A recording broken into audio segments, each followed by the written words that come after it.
പ്രണയവും വിവാഹവും മാത്രമല്ല, വിവാഹമോചനവും തനിച്ചുള്ള ജീവിതവും സഹജീവിതവും എല്ലാം ചേർന്നതാണ് പുതിയ കാലത്ത് സ്വാതന്ത്ര്യബോധമുള്ള ജീവിതത്തിൻ്റെ പൊതുലക്ഷണങ്ങൾ. അത് പുതുകാലത്തിൻ്റെ മാത്രമല്ല, കേരം തിങ്ങും കേരളനാട് ഒരിക്കൽ ഭരിക്കേണ്ടിയിരുന്ന, എന്നാൽ ചില പുരുഷസിംഹങ്ങളുടെ കുതികാൽ വെട്ടുകൾ കൊണ്ട് അത് നടക്കാതെ പോയ KR ഗൗരിയമ്മയിൽ നിന്ന് തന്നെ തുടങ്ങുന്നു സ്ത്രീ ജീവിതത്തിൻ്റെ സ്വാതന്ത്ര്യ പ്രഖ്യാപനങ്ങൾ. അതുകൊണ്ട് 90 വയസ്സുകൾക്കിപ്പുറവും ആലപ്പുഴയിലെ തൻ്റെ വീട്ടുമുറ്റത്ത് വിപ്ലവ ഗായികയും കൂട്ടുകാരിയും കൂടിയായ ശ്രീമതി PK മേദിനിയെയും മറ്റ് സ്ത്രീകളെയും വിളിച്ചുകൂട്ടി സ്ത്രീദിനത്തിൻ്റെ ആവേശം പങ്കുവച്ചു ഗൗരിയമ്മ. അവിടെയും നിറഞ്ഞു നിന്നത് പക്ഷേ പ്രണയത്തിൻ്റെ സ്മരണകൾ തന്നെ. നാടിൻ്റെ മോചനം കാലം നിങ്ങൾക്കുയർത്തിയിടുന്നു സ്മാരകം, അരനൂറ്റാണ്ടായൊരു നാടിൻ്റെ മോചനം കാലം നിങ്ങൾക്കുയർത്തിയിടുന്നു സ്മാരകം, ഇന്നും അപൂർവ ശോഭയാർന്നൊരാ സ്മാരകം. എല്ലാരും പ്രവചിച്ച കല്യാണം കഴിച്ചതാണ്. പ്രവചിച്ച കല്യാണം കഴിച്ചത് ഞാൻ പിന്നെ കഴിച്ചത് കോൺഗ്രസ്സുകാരനായിരുന്നു. എന്നോട് വഴക്ക് പറഞ്ഞു, എന്തിനാ ഈ കോൺഗ്രസ്സുകാരനെ കെട്ടുന്ന, കമ്മ്യൂണിസ്റ്റുകാരും പാർട്ടി ഇല്ലെന്ന് ചോദിച്ചു. അപ്പൊ എനിക്ക് തോന്നിയായിരുന്നു എൻ്റെ കോൺഗ്രസ്സുകാരായിരുന്നു. എനിക്ക് ഞാൻ പറയാനാണ്, അത് പറയാനാണ്. പൂങ്കരലേ ഉച്ചയ്ക്കു നീ എൻ്റെ കൊച്ചുവാഴത്തൊപ്പിലൊന്നു പൊന്നഴകേ.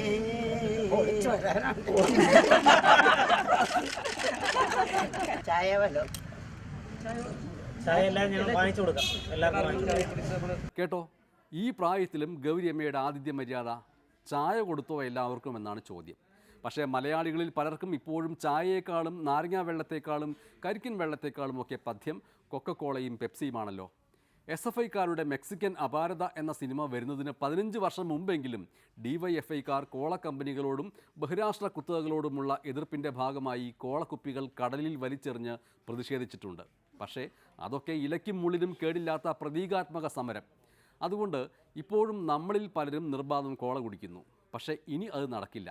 ഇതാ കേരളത്തിൽ പുതിയതായി വിപ്ലവാവേശം കയറിയ ഒരു മഹാരഥൻ തളരാത്ത സ്വരത്തോടെ കൊക്കക്കോള കമ്പനികളെ വെല്ലുവിളിക്കുന്നു. കൊക്കക്കോള പ്രിയരെ സൂക്ഷിച്ചോ, മുഖ്യമന്ത്രി പിണറായി വിജയൻ ഈ വരുന്ന ചൊവ്വാഴ്ച അനുകൂല മറുപടി പറഞ്ഞാൽ കേരളത്തിൽ കൊക്കക്കോളകൾ കിട്ടില്ല. ബഹിരാഷ്ട്ര കുത്തകകളുടെ ഉൽപ്പന്നങ്ങൾ ബഹിഷ്കരിക്കാനുള്ള നമ്മൾ നയമാണ്. ഇത് വെള്ളത്തിൻ്റെ ദൗർബല്യം വരൾച്ചയും കണക്കിലെടുത്ത് ഇത് നമ്മൾ പ്രാവർത്തികമാക്കിയാൽ പറ്റുമോ? അതിനകത്ത് പറയുന്ന സ്റ്റാറ്റിസ്റ്റിക്സ് കണക്കുണ്ട്.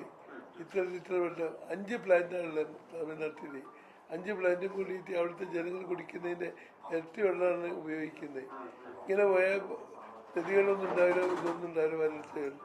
വരൾച്ച കൊണ്ട് വലയുന്ന കേരളത്തിൽ ജനം വെള്ളം കിട്ടാതെ വലയുമ്പോൾ കോള കമ്പനികൾ ജലമൂറ്റി ലാഭം കൊയ്യുന്നതിനും പ്ലാസ്റ്റിക് മലിനീകരണം ഉണ്ടാക്കുന്നതിനുമെതിരെ വ്യാപാരി വ്യവസായി ഏകോപന സമിതി കോള പെപ്സികൾ വിൽക്കുന്നത് അവസാനിപ്പിക്കാൻ പോവുകയാണ്. സമിതി ചെയർമാൻ T. നസറുദ്ദീൻ ബഹിരാഷ്ട്ര കുത്തക കമ്പനികൾക്കെതിരെ നടത്തുന്ന യുദ്ധപ്രഖ്യാപനമാണ് ഇനി. ഇന്ത്യയിലെ വ്യാപാരികൾ ഒരു ബഹിരാഷ്ട്ര കുത്തക സമരത്തിന് ഭാഗമായി തമിഴ്നാട്ടിൽ പെപ്സി കൊക്കക്കോല ഉൽപ്പന്നങ്ങൾ ബഹിഷ്കരിച്ചുകൊണ്ട് സമരം നടത്തി വരികയാണ്. കഴിഞ്ഞ 1-ാം തീയതി മുതൽ സമരം ആരംഭിച്ചു കഴിഞ്ഞു. അതിന് നിശ്ചയദാർഢ്യം പ്രകടിപ്പിച്ചുകൊണ്ട് കേരളത്തിലും ആ ഉപരോധം തുടരാൻ വേണ്ടി തീരുമാനിച്ചിരിക്കുന്നു. അതിൻ്റെ യോഗം ഈ ഞായറാഴ്ച നിന്ന് കേരള വ്യാപകമായിട്ട് അവരുടെ ഓർഗനൈസർ വന്നാക്കി ഞങ്ങൾ ചർച്ച ചെയ്ത് തീരുമാനിക്കും. ബഹിരാഷ്ട്ര കുത്തകൾക്കെതിരെ പണ്ടും പല സമരങ്ങളും നമ്മൾ നടത്തിയിട്ടുണ്ട്. പാം ഓയിലിനെതിരായിട്ട്, ഹിന്ദുസ്ഥാൻ ലിവറിനെതിരായിട്ട്. അന്നൊരു ക്രോഡീകരിച്ച പ്രവർത്തനമില്ലാത്തതുകൊണ്ട് അതിന് വേണ്ടത്ര വിജയം കാണാൻ കഴിഞ്ഞിട്ടില്ല. ഇപ്രാവശ്യം ഗവൺമെൻറ് ബഹിരാഷ്ട്ര കുത്തകളെ എതിർക്കുന്ന ഗവൺമെൻറ് നിലവിലുള്ളതുകൊണ്ട് അവരുടെ സാന്നിധ്യത്തിൽ ചർച്ച ചെയ്ത് ചൊവ്വാഴ്ച ചെന്ന് വൈകുന്നേരം പ്രഖ്യാപിക്കും. ചൊവ്വാഴ്ച ചെന്ന് ബഹുമാനപ്പെട്ട മുഖ്യമന്ത്രിയെ കണ്ടിട്ട് സംസാരിച്ചിട്ട് പ്രഖ്യാപിക്കും ഡേറ്റ്. ഞങ്ങൾ ഇതിനെതിരാണെന്നുള്ളത് ജനങ്ങളെ ബോധ്യപ്പെടുത്താനുള്ള ചുമതല ഗവൺമെൻറ്റിനുമുണ്ട്. ഗവൺമെൻറ്റിൻ്റെ സഹകരണം ഞങ്ങൾ പ്രതീക്ഷിക്കുക. കാരണം പണ്ട് ഹിന്ദുസ്ഥാനി പരിശോധന ചെയ്തപ്പോൾ നേടാനും ഭരിച്ചിരുന്നത്, അന്ന് ഗവൺമെൻറ് സഹകരിച്ചില്ല. അതുകൊണ്ട് ചില പരാജയങ്ങൾ പറ്റി. ഇപ്രാവശ്യം ഗവൺമെൻറ്റും കൂടി സഹകരിക്കണം എന്നാണ് പറയുന്നത്. ഇതിൻ്റെ ഇന്ത്യ വ്യാപകമായി ഈ സമരം വരും. ഓൾ ഇന്ത്യ സംഘടനയുടെ ഭാഗമാണ് നമ്മൾ തമിഴ്നാടിനോട് നിശ്ചയദാർഢ്യം പ്രകടിപ്പിച്ചുകൊണ്ടാണ് ഈ സമരത്തിന് ഇറങ്ങുന്നത്. കൊക്കക്കോല ഉൽപ്പന്നങ്ങളും ബാക്കിയുള്ളതും ഈ രാജ്യത്ത് നിരോധിച്ചാൽ കേരളത്തിൻ്റെ വിഭവങ്ങൾക്ക് പ്രാധാന്യം കൂടും. പ്രത്യേകിച്ച് നമ്മളുടെ ഇളനീര്, നാരങ്ങ വെള്ളമൊക്കെ പ്രാധാന്യം കൂടും. അത് മതി ജനങ്ങൾക്ക് ഉപയോഗിക്കാൻ. 5 ഇരട്ടി വെള്ളം ഉപയോഗിച്ച് നിർമ്മിക്കുന്ന കൊക്കക്കോല ഉൽപ്പന്നങ്ങൾ വേണ്ട. പണ്ടും ഇടതുപക്ഷ മുന്നണി സർക്കാർ ഭരിക്കുന്ന കാലത്ത് കൊക്കക്കോലക്കെതിരെ നടപടി എടുത്തിരുന്നു. പക്ഷേ അന്ന് അത് വേണ്ടത്ര വിജയിച്ചില്ല. കൊക്കക്കോല ബഹിഷ്കരിക്കാന്ന് പറഞ്ഞിട്ട് അവരൊരു ഓർഡിനൻസ് ഇറക്കിയിരുന്നു. സെൻട്രൽ ഗവൺമെൻറ്റാണ് ഓർഡിനൻസ് ഇറക്കേണ്ടതെന്നുകൊണ്ട് അത് വിജയിച്ചില്ല. ഇപ്രാവശ്യം എല്ലാവരുടെയും സഹകരണത്തോടുകൂടി, എല്ലാവരുടെ വ്യാപാര സംഘടനയുടെ സഹകരണത്തോടുകൂടി ചൊവ്വാഴ്ച നിന്ന് പ്രഖ്യാപിക്കും. കേരളത്തിലെ വരൾച്ചയ്ക്ക് ഒരു പ്രധാന കാരണം ഈ കൊക്കക്കോല പെപ്സി ഉൽപ്പന്നങ്ങളാണ്. ഈ കൊക്കക്കോല പെപ്സി ഉൽപ്പന്നങ്ങളുടെ കുപ്പികൾ ഇവിടെ തന്നെ മാലിന്യ സംസ്കരണം ചെയ്തിട്ട് വേണം കുപ്പികൾ പുറത്തുവിടാനെന്ന് നിയമമുണ്ടായിട്ട് അത് ലംഘിച്ചുകൊണ്ടാണ് അവർ ഏകപക്ഷീയമായി നടപടി എടുക്കുന്നത്. പ്ലാസ്റ്റിക് മാലിന്യം വരുന്നത് കൊക്കക്കോലയിൽ നിന്നും പെപ്സിയിൽ നിന്നാണ്. അവരുടെ കുപ്പികൾ അവർ തന്നെ ഡൈവേർട്ട് ചെയ്തിട്ട് കൺവെൻഷൻ ചെയ്തിട്ട് കൊടുക്കണമെന്ന് നിയമമുണ്ട്. പക്ഷെ അവരനുസരിക്കാറില്ല. ബഹുരാഷ്ട്ര കുത്തകൾ അനുസരിക്കാറേ ഇല്ല. ഇപ്പോൾ പല സ്ഥലത്തും കേസുകൾ വരുന്നുണ്ട്. പ്ലാസ്റ്റിക് മാലിന്യം രാജ്യത്തൊരു വലിയ പ്രശ്നമാണ്.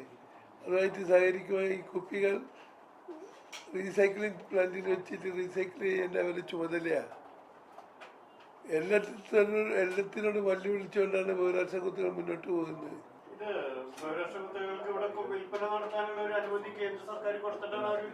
അതെ,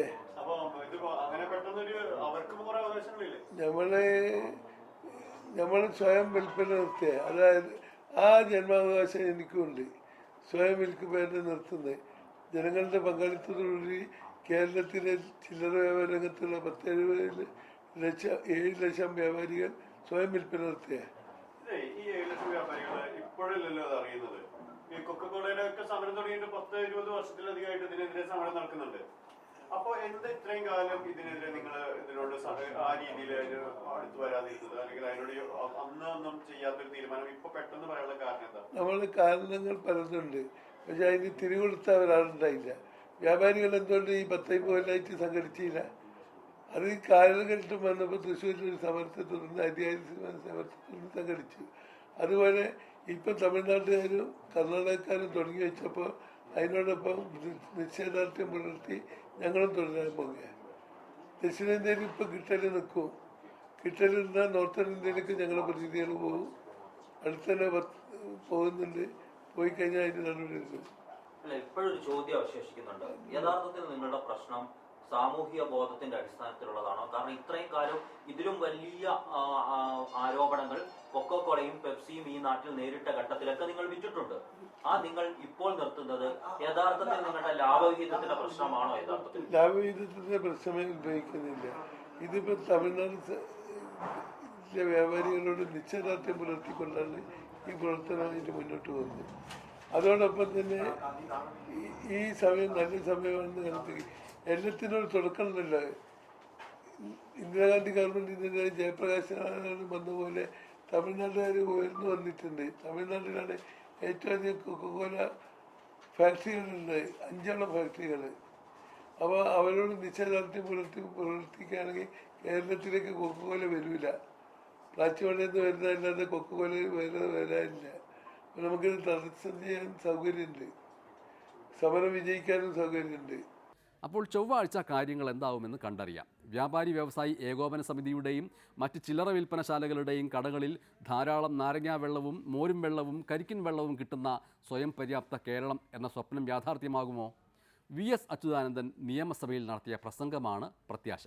സാധാരണ ജനങ്ങൾക്ക് കുടിവെള്ളം കിട്ടാക്കനിയായി മാറുമ്പോഴാണ് ഈ ബഹുരാഷ്ട്ര കുത്തക കമ്പനിയുടെ ജലചൂഷണം തടയാൻ ആവശ്യമായ ശക്തമായ നടപടികൾ സർക്കാർ സ്വീകരിക്കണമെന്ന് ഞാൻ ആവശ്യപ്പെടുകയാണ്. ഇനി ശിവസേനയുടെ ദുരാചാര ഗുണ്ടായിസം. കേരളത്തിൽ സ്ത്രീകളെ ലൈംഗിക കുറ്റവാളികളും പുരോഹിതരും പൂജാരിമാരും അടക്കമുള്ളവർ പീഡിപ്പിക്കുമ്പോൾ മറൈൻ ഡ്രൈവിൽ വർത്തമാനം പറഞ്ഞിരുന്ന ആൺകുട്ടികളെയും പെൺകുട്ടികളെയും ചൂരലും ചൂലുമെടുത്ത് അടിച്ചോടിച്ച് ദുരാചാര ഗുണ്ടായിസം നടത്തിയത്.